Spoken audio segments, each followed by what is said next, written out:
müqəddəs adına qurban.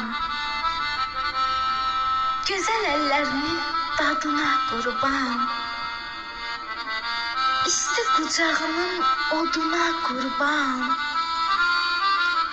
Qəlbimlə bərabər döyünən anam.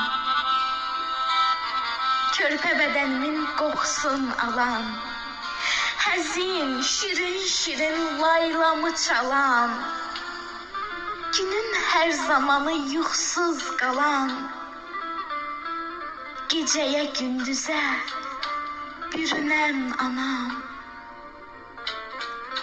Hərdən yada salıb körpə çağımı, tutub sevəliyir üz yanağımı, elə yamsılayır oynamağımı. Körpə təy ürəkdən sevinən anam. Mənə yol göstərən, mənə yol tikən, mənə ağıl verən, mənə dil tökən, canımın ağrısın iki qat çəkən, dərdimin içində sürünən anam.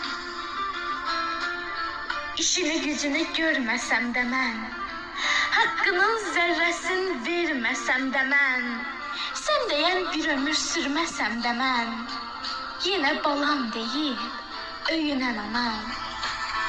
Yenə balam deyib öyünən anam.